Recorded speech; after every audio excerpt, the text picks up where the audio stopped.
IT job కోసం try చేస్తున్నారా? Coding tutor లో ట్రైనింగ్ తో పాటు stipend and 100% job guarantee.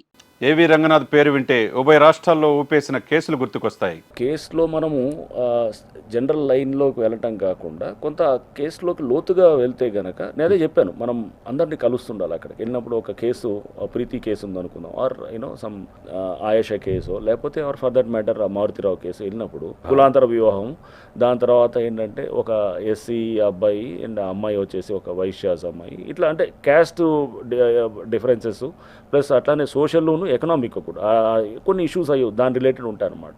Honour killing అంటే హానర్ కిల్లింగ్ అనేది సోకాల్డ్, మనం హానర్ అంటే ఏదో పరువు అని మనం అంటాం, అది సరే పరువా లేదనే తర్వాత ఇష్యూ కానీ, బట్ అంటే దాన్ని ఆ విధంగా తీసుకెళ్ళి చేయటం అనేది దాంట్లో మనం ఆ సోషల్ డైనమిక్స్ని అర్థం చేసుకో, ఎందుకు ఇలా ఒక తండ్రి ఎందుకు బిహేవ్ చేస్తాడు, ఒక బిడ్డ ఇలా ఎందుకు బిహేవ్ చేస్తుంది, ఒక ఈ ఇన్ఫాచ్యుయేషన్ లవ్ అనేది ఎందుకు ఇట్లా వస్తుంది ఈ టైంలో, ఈ ఏజ్లో అడాలసెన్స్లో వచ్చే సమస్యలు ఏంటి, ఇవన్నీ మనం అర్థం చేసుకోవడానికి అంటే మనం ఒక రకంగా సైకాలజీ కూడా బాగా డీప్గా మనం అర్థం చేసుకోవాలన్నమాట. సో అంటే ఈ సమస్య ఇప్పుడు సపోజ్ ప్రీతి కేసు ఉందనుకోండి, ప్రీతి కేసులో కూడా it was a different case. Ragging అనే అంశం ఒకటి తెర మీదకి వచ్చింది. ర్యాగింగ్ అనేది ఎందుకు అవుతుంది, ప్రొఫెషనల్ కాలేజీలో ర్యాగింగ్ ఎలా జరుగుతుంది, దాన్ని లోతుగా అర్థం చేసుకోవాలి. చేసినప్పుడు ఒక అమ్మాయిని కొంతమంది చిన్నగా తిట్టంగానే కూడా వాళ్ళు దానికి మనస్తాపం చెందే వాళ్ళు ఉంటారన్నమాట. సో అరే ఇట్లా నువ్వు రికార్డ్స్ రాయమనో లేకపోతే ఇంకేదో చేయమంటే కనుక దానికే సూసైడ్ చేసుకుంటారంటే కనుక ఒక్కొక్కరు ఒక్కొక్కలాగా రియాక్ట్ అయ్యే వాళ్ళు ఉంటారు. అందరూ ఒకేలాగా ఉండాలని లేదు కదా. సో సెన్సిటివ్గా ఉండేవాళ్ళు ఉంటారు అన్నమాట.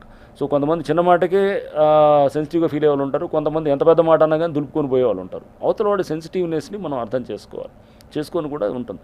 అంటే కేసులో వ్యక్తి వాళ్ళ స్వరూపాలు ఏంటి, ఈ వ్యక్తులు వాళ్ళ ఎలాంటి ఆలోచన విధానం ఉంది, వాళ్ళ పర్సనాలిటీ ఎలాంటిది, వాళ్ళ సెన్సిటివ్నెస్ ఏంటి, ఇట్లాంటివన్నీ కొంత అంటే we have to get in to that psychological aspects కూడా వెళ్ళాలన్నమాట.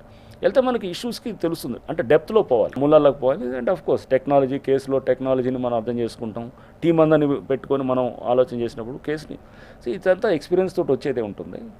సేమ్ అట్లానే మనకి ఆయేషా కేసు అంటే కూడా దాంట్లో కూడా వెంటనే స్ట్రైక్ కావటం, మనకి కొంత కేసులో దాంట్లో అప్పుడు ఎవరు చేశారనే దానికి మనం కేసెస్లో అక్కడ స్పాట్కి వెళ్ళి ఇమీడియట్గా మన మైండ్లో ఒక ఆలోచన వచ్చింది అనుకోండి.